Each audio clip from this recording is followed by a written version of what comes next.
Everybody give a big Phoenix welcome to Jewel Staite!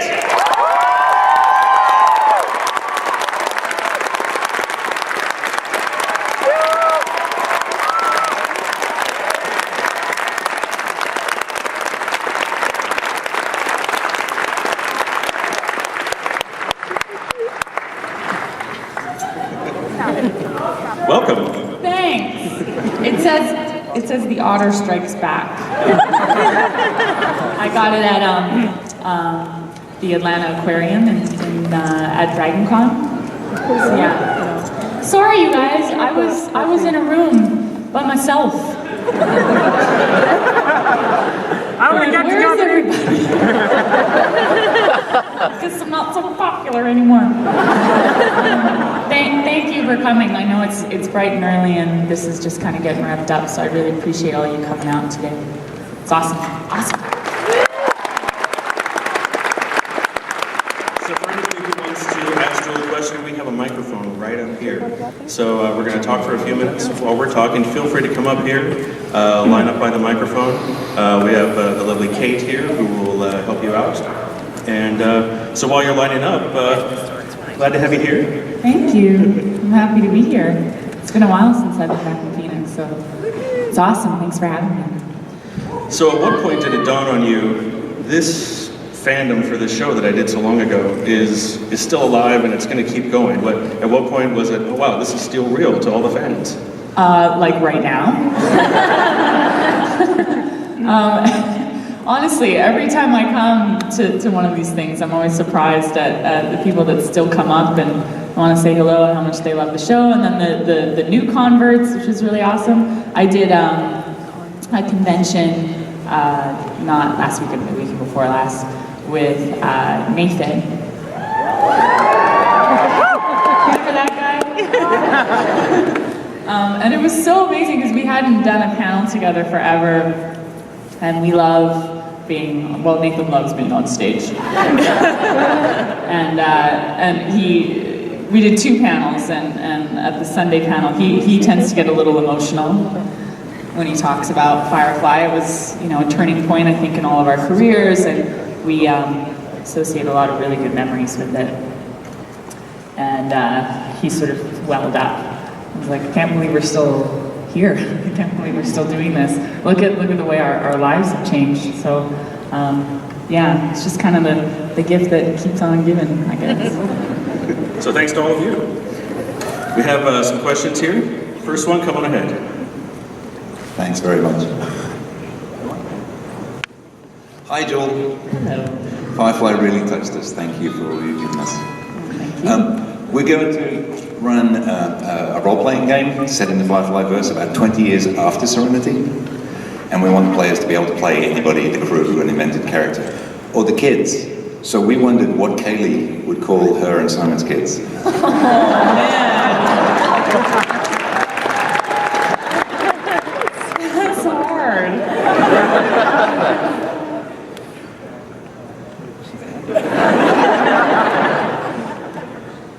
Oh my gosh, that's so hard.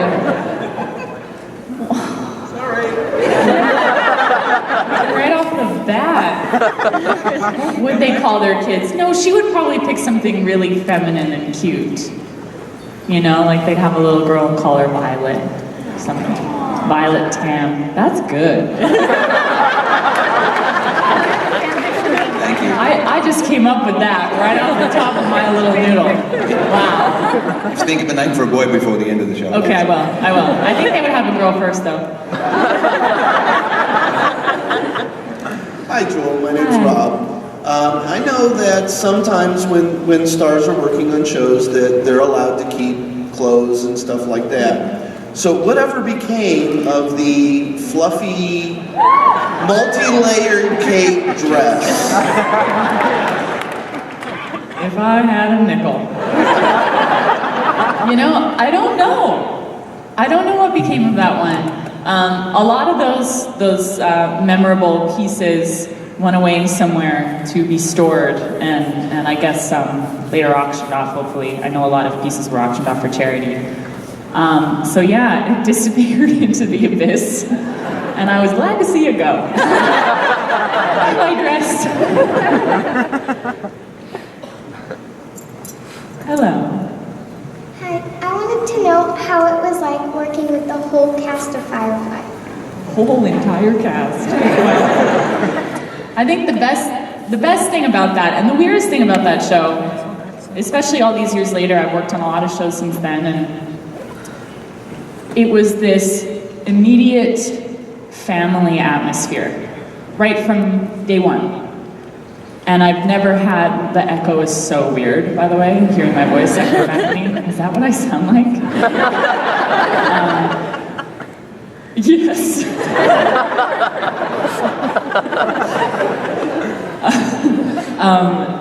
It just felt like I'd known these people forever. It felt like it was the most natural thing in the world. I've never had such natural chemistry with that big of a group of people before. Usually in a cast like that, you know, you break off. A couple of you become best friends and keep in touch after the show, and then you don't really hear from anybody else for a while, and that's so different with this show. I adore all of those people. I speak to a lot of them often, and when I see them at events like this, it feels like seeing a relative. That's what it feels like. And we know each other so well. We're able to riff off each other so well, and they know everything there is to know about me, and that's just a nice feeling to always have that support, you know? Yeah, that's what I remember the most about those goofs. Thank you. I got two quick ones for you. First off, I'm going to comment on happyofu.net, I believe it is. Oh, thank you. Your food blog. I love reading it. Thanks. First off, do you like burgers? Okay, if you read the blog, you know I do. Okay. Just double Cheeseburgers checking. are my favorite thing. That would be my last meal. Cheeseburger. Okay. Two places you have to check out here then. Both are in Tempe. One is Chuck Box. We already have a ton of fans. And then the other place is a little less known, Lobbies. Fantastic burgers. Okay. A couple of fans there. Second question. Based on the dialogue in the shows and the movie, how did you make it through with your face just not falling off from grinning all the time? All the jokes on screen, and I've seen some of the outtakes, those I'm just rolling. How did you make it through all of that? Well, a lot of them I didn't. A lot of them I didn't. A weird thing about being on a set too, especially after, you know, hour 10 or 12 or 15, you get really tired and you start to get a little punchy. So the stupidest things make you laugh ridiculously hard. And then when one person gets going, all of a sudden, it's like, you know, it's a ripple effect. And then everybody's just losing it and you become extremely unprofessional. Which happens to me all the time. And also the craziness of it all, like, especially when you're doing sci-fi, because you're staring out at a green screen and they're asking you to imagine this terrifying something happening out there, and the absurdity of it just hits you every once in a while, and you just laugh, because you're like, this is my job. It's a great job, but it's weird. Weird job. Thank you. Thank you. Thanks for the burger recommendation. Hi, Alan, co-host of the Gatecast, so this is Stargate Atlantis. Awesome. How did you feel coming into SGA, and how do you feel your character and Davey Hewlett's character's arc sort of came together? It was a lovely relationship to observe. I'm just looking for your thoughts on it. I agree with you on that. I thought Keller and McKay were very well suited to each other. I have a lot of girls coming up to me saying, I can't believe she chose McKay. Who would you choose? And I'm like, well, I would choose Shepard, but that's besides the point. Hello. Beauty and brains. From that show. I can't believe I just said that. But, you know, Keller grew up as this overachieving nerd who probably didn't have a ton of friends and was so obsessed with academics, and I think McKay had a similar upbringing, and they're both so intellectual, and they connected on more of an intellectual level than just the physical. So I thought that was a great relationship. Coming into the show, I was terrified because I knew I was replacing a very well-loved character on the show, who also happened to be one of my closest friends. So the whole thing was crazy awkward. And my first day on the show, there were Dr. Beckett fans outside of Bridge Studios picketing, like with signs and everything, y'all. And like it made the news. That's how many there were. And I was like, oh wow, I'm gonna cross a picket line to get to work. And then the other weird thing about Keller was they gave me very little background and very little to go on about who she was. They were just like, here you go and go. And I sort of had to figure her out along the way. And that's really tough to do because you're not the one writing the scripts. So every week I'd be like, oh, we're finding a new facet to Keller's personality. I guess she's, she's a scaredy cat. That's new, okay. So it was just, it took a little while longer than, let's say, Firefly, where the characters were crazy fleshed out from the very beginning, especially Kaylee for me, to get to know her and figure out how I was going to play this person. And then, of course, once we really got on a roll, we got canceled.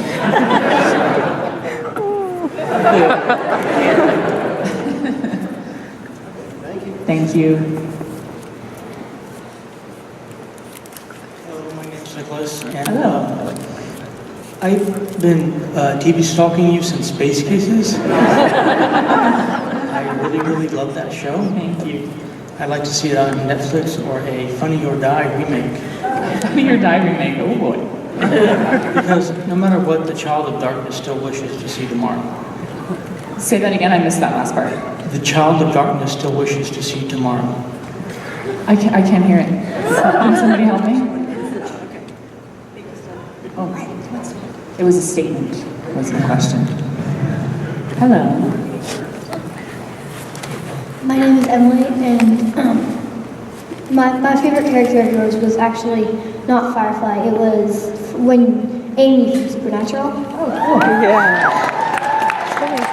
I was wondering, though, that aside, what you would want to be remembered as in the future. That's a great question. Wow. What would I want to be remembered for? Well, I think the most important thing to me has always been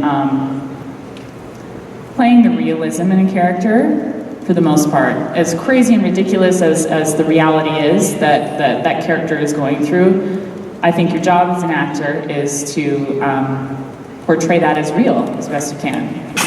So I think I would just like to be remembered for doing that for the most part, no matter what I was playing, that you believed me. That's all I really wanted, and I think to me that's the mark of somebody who's doing their job. And there are a lot of actors who get a little crazy, and who do this method acting thing where they have to be the character all the time, and that just sounds exhausting. And also, it's called acting for a reason, because at the end of the day, when you're done your job, you leave that behind and you go home and you have dinner with your family like a normal person. So yeah. For the most part, I think it would just be that, just being remembered for always believing in me, whoever I play. Does that make any sense? Yeah. Yeah? That was a great question. Thank you.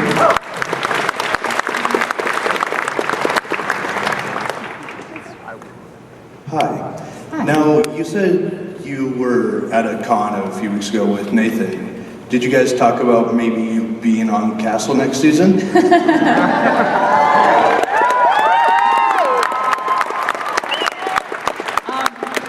Yeah, well, during our panel, he got a lot of Castle questions, and he would start to answer the question, and then I would say, oh, I'm sorry, what's going on? I don't watch that show. And then he would turn to me and go, oh, okay, and I would explain, the plot of whatever it was that we were talking about. And I was like, I am fully boycotting your show now, as is Sean Marr. until we get on it. So that's what's happening.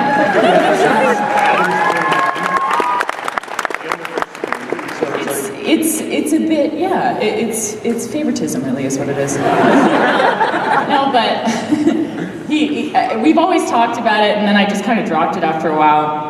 And now I make sure to only talk about it with him when we're on stage in front of thousands of people. Just to really get my point across. Well, I hope you do. Me too, thank you. You never know. Hi, my name is Grace, and what was your favorite episode? Of Firefly? Yeah. To film or to watch? To film? To film, okay. I would say not Shindig because of the dress. That's out. I remember filming Safe was incredibly hot and really uncomfortable out in that desert. And Janestown, we filmed in this really, really smelly place. It like just reeked. And we were also really hot then too. It was like super comfortable and super, I think, you know, funny enough, even though it has some bad memories attached to it, I remember having the most laughs on The Message, which was our last episode. And I don't know what it was. I think maybe we just let everything go after we heard the news of being canceled, and I just remember laughing a lot and really soaking up the moment and enjoying what we were doing as much as I could because I knew it was coming to an end. Yeah, so I would say that one. My favorite one to watch is always Out of Gas.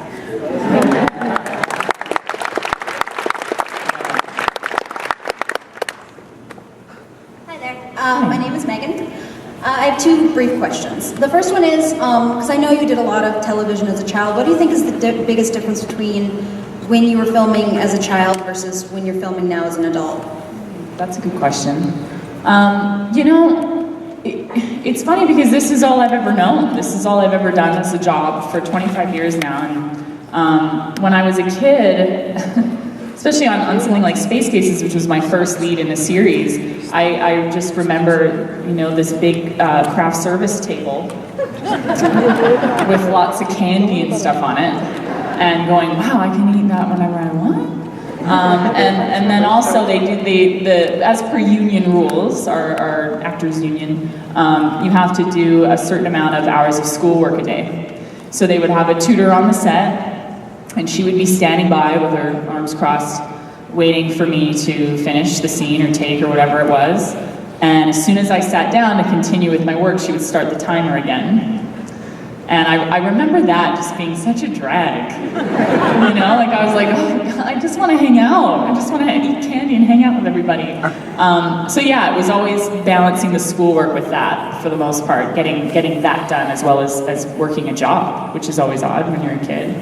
Yeah, and now when I see the kids going into tutoring on set, I'm like,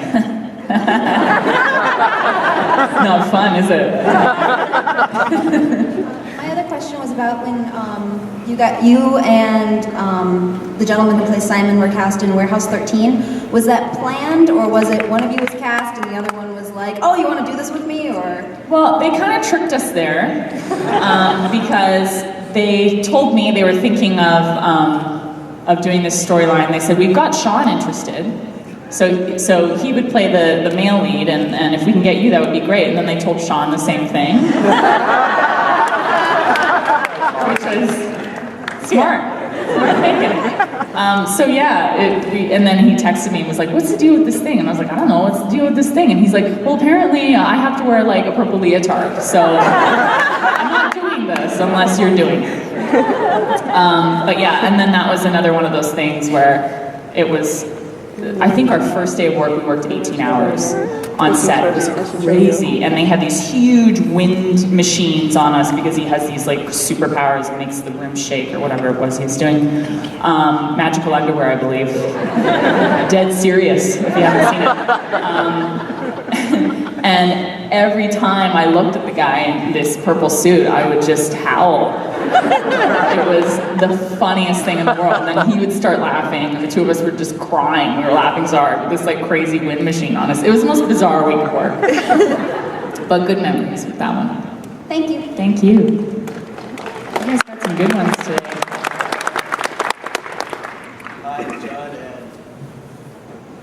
Hi, I'm Judd, and first off I want to say I'm a major fan of Firefly and Stargate Atlantis. And the question I want to ask is, like, how did you end up getting the role for being like the lead doctor in Stargate Atlantis? Well, in season, I think it was, I better get this right. I think it was season 2. I played a wraith on the show. I was the only wraith raised by a human. So she was like a wraith with a heart of gold until she got hungry. And I had never seen the show, and they said, I got this notice in from my agent. I was on hiatus, and she said, there's this part coming up on Stargate Atlantis, it shoots at home, and I was like, shoots at home? Yay! I'll go out for that. So I auditioned, not knowing what a wraith was, and it said on the breakdown, the character breakdown, some prosthetics required. They trick you in this business a lot. And I went in and auditioned, and apparently later after I was offered the role, the producer said when I walked in, they were all like, why is Kaylee from Firefly auditioning for our show right now? So it was meant to be, it was great. They asked me if I would come back, and I said, I'll come back as anything you want but that. Because it was hell. It was 3:45 a.m. call time to get into makeup. And then at the end of the day, I would stay an hour later to get it all taken off. And it was incredibly uncomfortable, and I wore these big thick contact lenses, and so my eyes were bothering me, and just a bit of a nightmare. So I was like, I was very quiet on set that week. I was constantly in the happy place. I was like meditating. And then I guess a year later, they called and said, well, do you want to come on as a regular, as our new doctor? And I was like, yeah. So it was just a dream, because again, it shot at home, and I very rarely get to work in Vancouver, and I got to sleep in my own bed for 3 years. How great is that?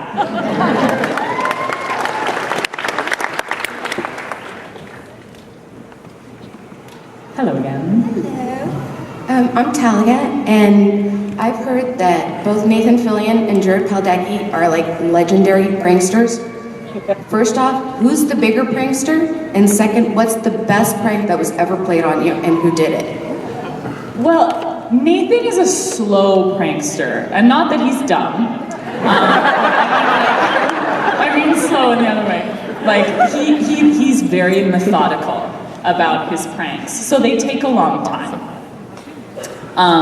And Jared is sort of like, hey, look at me, and we'll just do something ridiculous to make you laugh 20 times a day, which is really funny because Jensen is the polar opposite of that. Jensen is calm. He's so soft-spoken and sweet, and he's very much the older brother. And Jared can kind of go crazy as much as he wants. He's like a Great Dane puppy. Knocks everything over.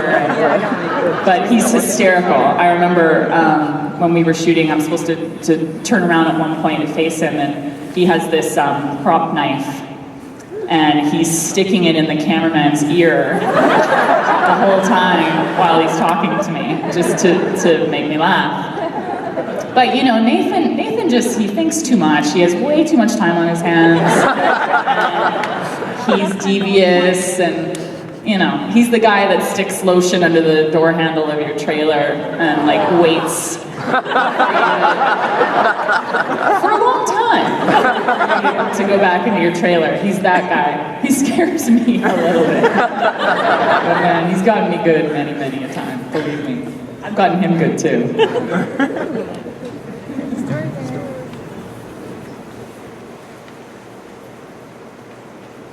Hello again. Hello. How are you? Doing good. How are you? Good. So if the Titanic is going down, oh boy, you're on the debris. There's obviously room for 2 people. Are you going with Joe Flanagan or Nathan Fillion?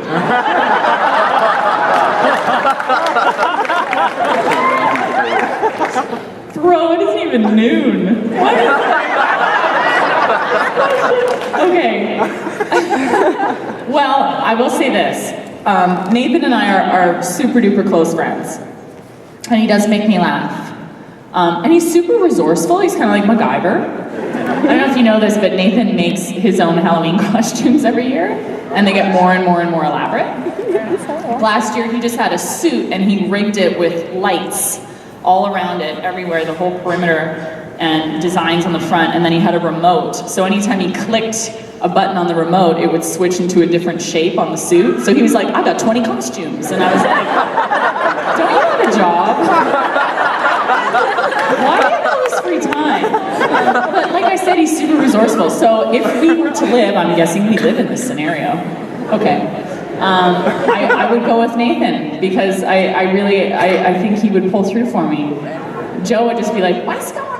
He'd just sort of, I don't know what Joe would do. He'd be like, where's Jason?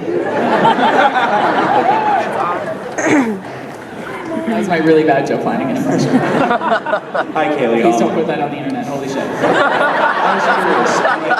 The convention where you and McKay go, and it's his work ripped off for the wormhole. How much fun did you have being either lectured or joking around with like Bill Nye and all those scientists? That was fun. Yeah, we shot this episode of Stargate with Neil deGrasse Tyson and Bill Nye as our guest stars. And Neil was having the time of his life. Like, I've never seen anyone have more fun on the set. Neil was just stoked to be there. Anytime it was his turn for his line, he was like revving up for it. He was so excited. And I had this really bizarre conversation with Neil where, we were talking about what we do for fun and and I said, well, I'd love to go to Hawaii every year. I'd love to go to Maui. That's sort of my reward at the end of a work year. And he was like, oh yeah, do you own a house there? And I said, no, I don't, not yet, but that's what I'm working towards. That's what I would like. And he's like, well, I wouldn't do that because there's a meteor headed, and I believe it will hit Hawaii and it will decimate the entire state. But knock yourself out. You just gotta live like 30, 35 years. And I was like, what? Like super weird. And Bill Nye he's kind of a ladies' man. He was like, he's like, it's Friday night, is everybody going out after work, or what's going on? And I was like, I don't know. And he was like, well, I have a quick salsa dancing class. And then, like, that's his hobby. Or tango or something crazy. I was like, what? And we all ended up going out that night for drinks at their hotel, and it was the most bizarre scene. And next to us was the cast of Defying Gravity. Do you guys remember that very short-lived show, Defying Gravity? And they were at the table next to us, and here we are, and Bill Nye's had a couple cocktails, and he decides he's going to perform some crazy experiment, and he's like, he asks the waitress for some weird, items. Do you have any matches? Do you have any of this? And she's like getting more and more worried. And then he's like lighting something on fire, and it was just the most bizarre crowd of characters. And who else was there? Who was our other guest star? I'm blanking on his name now. You know who I'm talking. Dave Foley. Dave Foley from News Radio and Kids in the Hall was also there. So just very strange. And then the rapper Chaos, who I'm friends with, I don't know if you guys have heard of him, came in the door for a drink as well. So it was like Chaos and Bill Nye and Dave and me and like just this very, and the cast of Defying Gravity was like, oh my God, what's going on? There's a bonfire on the table. It was a fun one. It was a good time. I better get on that place in Hawaii, apparently. Hi, I'm Lauren. Hi, I like your costume. Thank you. That is representing.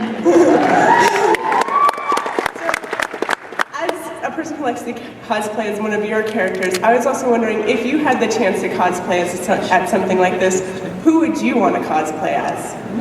From Firefly? As anything at all. Like your favorite show, anything. Oh my gosh. Wow. I don't know. That's hard. I mean, my favorite shows are well, they're lame. They're like cooking shows and stuff. I'm not joking. I also really loved Lost so much. Yeah. So that would be fun to do something in there. But I've always, you know, I think every actress just wants to be like the kick-ass girl, the superhero type girl. So just something like that.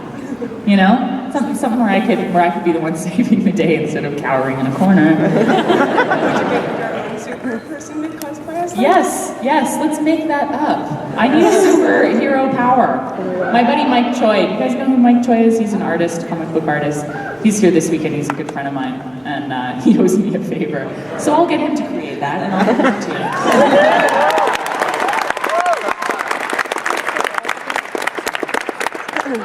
you. My name is Shalina. I was wondering what your favorite quote from Firefly was. And if you could recite it. Sure. There's so many good quotes from that show. I love a lot of Nathan's quotes, actually. When he says in Out of Gas, everybody dies alone, that puts a lump in my throat immediately. And then I love, Wash, tell me I'm pretty. That's a fun scene. There's so many good ones. There's a lot of good ones from Serenity, too, that I really adore. Yeah, that Joss, he's pretty talented.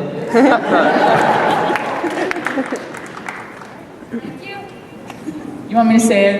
Yeah! Okay. Shiny. My boyfriend gets me to say that. I know that's weird and sick. He's not an actor, he's a scientist. And so I told him about Firefly. He came to a convention with me and he was like, what is this madness? He's like, they love you, dude. And so he started watching the show just to see what all the fuss was about. He was like, I really love Kaylee. He's like, I wish when you were mad at me that you were like that. So when I'm like, you know, in one of my moods or whatever, he's like, piss me off. He's like, babe, just say shiny. Shiny. And I just want to kill him more. Hi. Okay, so first I want to say that I love Firefly. I just started watching it. I watch it every night. Like, it's really dorky, but I love it. And I want to ask, like, what's your favorite scene or like most intense scene that you shot or like that you just like? I think definitely the most intense for me was the scene where I get shot.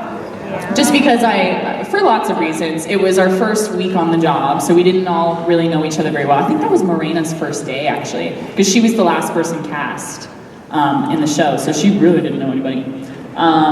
She was like, I'm a space hooker? No, she but yeah, so they had this fancy prosthetic that was built, you know, with the hole and a squib in it. You know, lots of stuff for blood to spurt out and leak over my coveralls. And when you're rigged with squibs, it's scary. It never gets easier. And I've had a giant squib for the show I did called the LA Complex right here in my chest.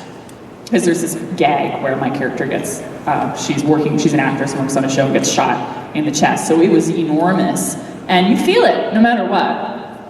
It's like just a little punch, but things can go wrong, and the stunt guys that do rig you up, it's their job to tell you all the things that can go wrong. So so this may happen, it probably won't, but if this does happen, and I'm like, please don't tell me that.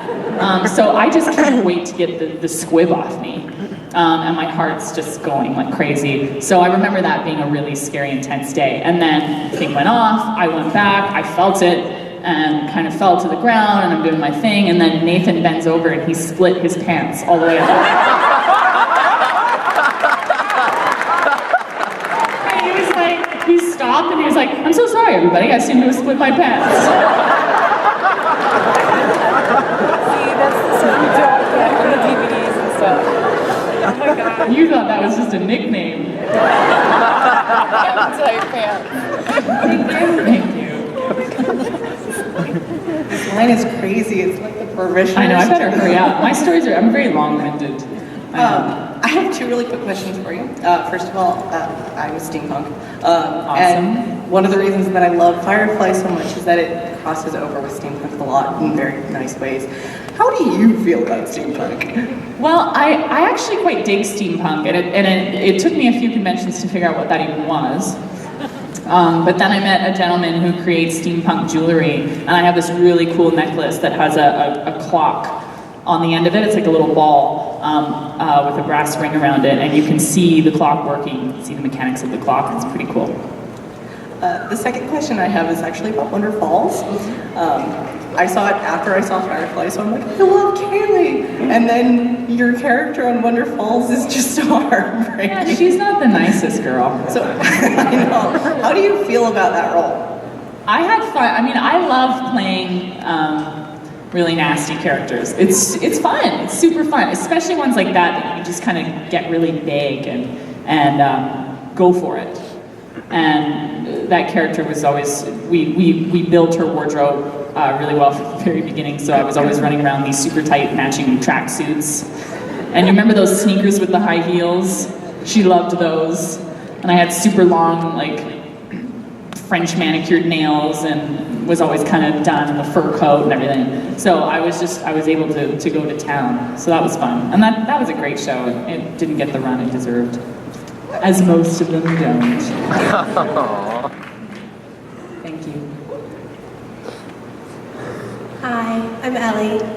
I'm a big fan, been pretty much since I was a little kid. And I've seen so many of the things that you've done, and I was going to ask you about Wonder Falls, same question. But which character do you identify most with that you've ever played? Well, that's tough because I think I don't know if I do any of them really. I think I can't help but put a little piece of myself in everybody I've played.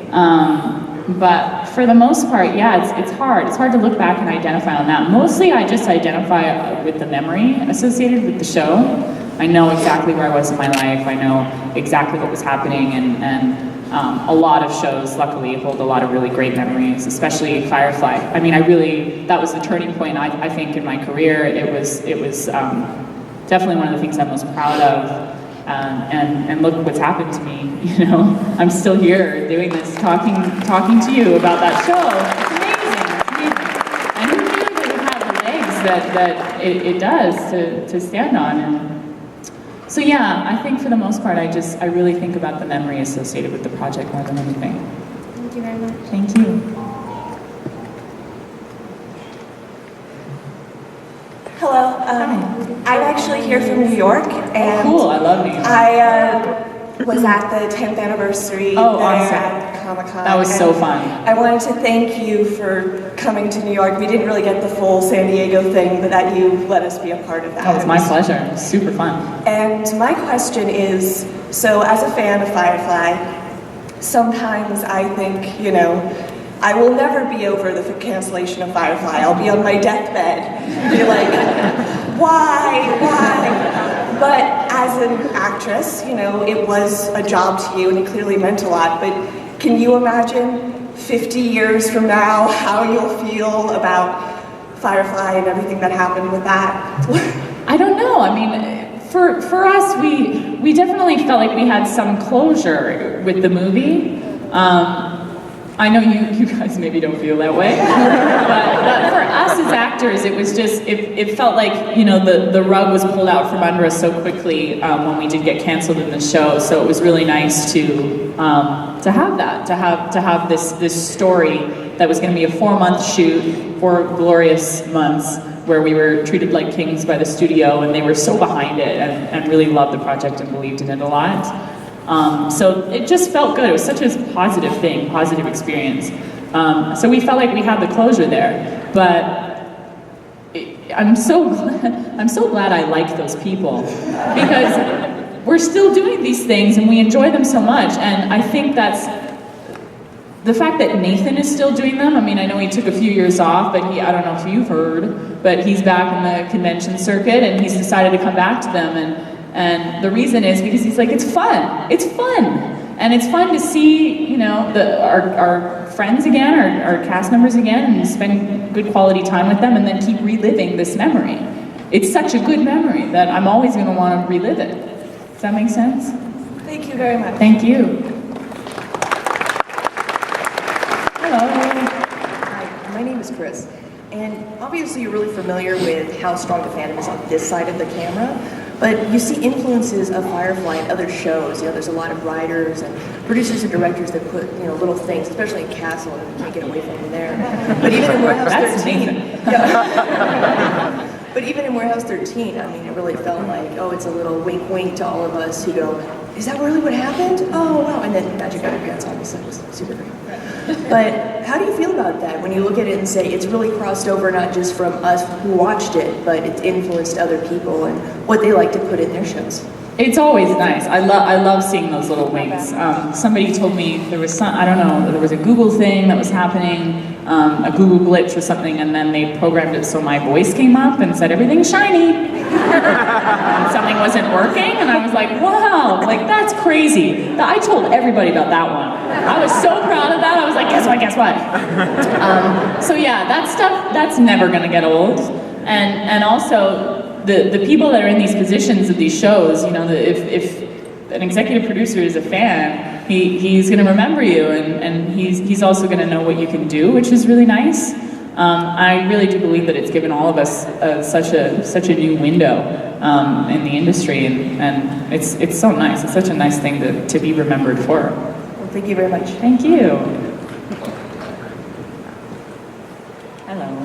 Hi, Kaylee was my favorite character from Firefly. Thank you, you're just saying that. What was your favorite memory overall from the series? I would say just the socializing we all did, the parties and all that. We had a lot of downtime spent together, and Nathan would throw these charade parties at his house. We'd play charades and Pictionary and all kinds of games. There's so many good moments from those stupid parties. But one of my favorites was, I don't know how Alan missed the boat, but he did, as usual. And he didn't realize that Gina was engaged at the time to Lawrence Fishburne. They're married now. But he just didn't clue in. And we're all at this party, and Alan's late, of course. And he runs outside to go get something, and Lawrence is outside having a cigarette. And Alan comes back in and he goes, Lawrence Fishburne is outside. And we were like, yeah. And he's like, how do you know Lawrence Fishburne? And we were like, he's engaged to Gina. Did you not know that? And he's like, oh my, he was so shocked. And then he was like really uncomfortable because, you know, he'd been making out with Gina on the show, and he was like, oh, I was so nervous. And, you know, we're all sitting there and having drinks and whatnot and playing the game, and Alan leans over and he grabs his beer and takes a sip, and Lawrence goes, that's mine. And Alan was like, oh, I'm so sorry. And he was like, well, we share the same girl, so. And of course the ice was broken and we all laughed. So yeah, there were just a lot of really good memories at those parties, and we still have those things that go on whenever we get to any convention. I never really talk to Adam outside of conventions, but as soon as he knows I'm at an event, I just get one text, where are we eating? That's all it says. Because he knows me, he knows I'm such a food nerd that I always research the city before I get there and like make all my reservations at restaurants, and he just tags along. And he's like, I got the wine, you get the food, and that's our thing. It's just what we do. So yeah, I feel like I just have all these little rituals with each one of them, you know? Thank you. Thank you. Hi. Who are you supposed to be?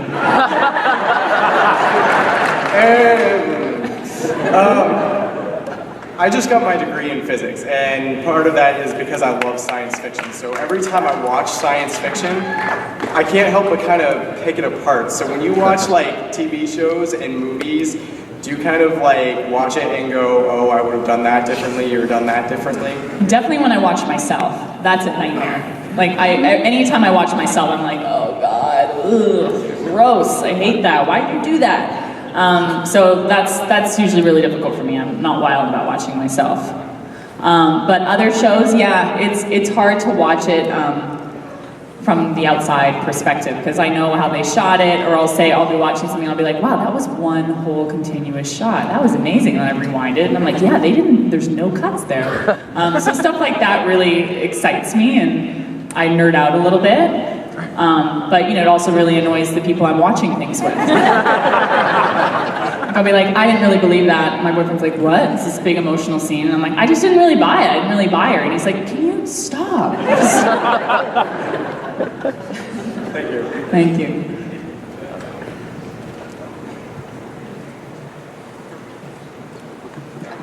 Hi. Kayla's always been one of my favorite characters from Firefly for many reasons. I think everything about her is just perfect. But one of my favorite things is the way that she meshed perfectly the whole tomboy and girly thing just completely.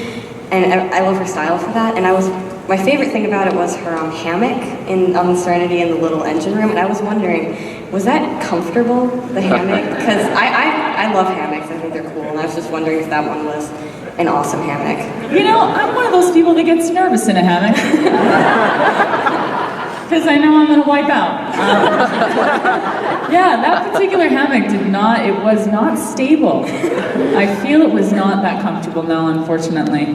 That's the thing with a lot of sets. A lot of things look really comfortable. And then you'll go to throw yourself on a couch and it's like made of rocks. And it's insanely, uncomfortable. Or a wall will look really steady and you'll lean on it and there it goes.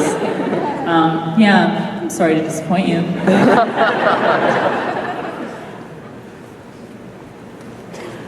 Hi, I have two questions actually. Firefly is the only one of your things that I've seen because I just got into that recently. And awesome, she's a new cool convert. actress. I should look at her other stuff. Love it. I have two questions. First of all, what kind of projects do you have coming up? Well, I just wrapped this thing. It's so stupid because they won't let me talk about it. Oh. It's so dumb. A lot of these shows, it's not sci-fi, I'm sorry to say, and it's not Serenity 2, so relax. But a lot of these shows nowadays with crime thriller plot points, there's a hint for you. They make you sign non-disclosure agreements. Like, they're crazy about it. I only get my scenes. I don't even get a full script of the episode, so I have no idea what's going on, and we're all treated that way on the show. It's a little nuts, a little over the top. But hopefully soon they'll give me the green light to talk about it. It's season 3 of whatever show it is, and I sound ridiculous. And I joined the cast in season 3, and it should, I think their season 3 premieres in July, late July or something like that. And I might be in the promo clip. So if you follow me on Twitter, I will let you know as soon as I can let you know. But aside from that, it's ridiculous secrecy at the moment. Alright, and then my other question is, were there any storylines coming up in Firefly that you were really looking forward to making that you didn't get to? They never. Of those? Well, Joss never really told us any of the storylines until we got the script, which was always fun and it's super exciting because he's Joss. He's a good writer. We knew of certain secrets that characters were holding that we really were so excited to be able to talk about, like Shepherd Book's secret and Inara's secret, which is heartbreaking. There were little secrets and things like that I really wanted people to know, and that was frustrating because there's just so much unfinished business there, Okay, thank you. Thank you. So we have time for probably just a couple more questions. I don't know. Hi, my name's Liz, and sorry about the heat here in Phoenix. I love the heat. Oh, really? Okay. I do. I'm from Canada, so I need some heat in my life. So my question was, what attracted you to the sci-fi industry? It's just good parts. I never really made a conscious choice to remain or join any particular industry. It just happened that way because I really liked the parts I was being offered, and I really liked the experiences I was being offered too. That's the other thing, it's a business ultimately, and when you sign on to a project, you are agreeing to work in a certain spot for X amount of time and with a certain group of people for X amount of time. So you should be really sure that you want to film there and work with those people, because for me anyway, it's always all about quality of life. That's more important to me than anything else. So yeah, I drifted away again, didn't I? Yeah. We're glad to have you in the industry. Thank you. Hi, so my name is Timothy. Hi. I do have a question for you. Who was the best person that you've actually worked with in any series, and why?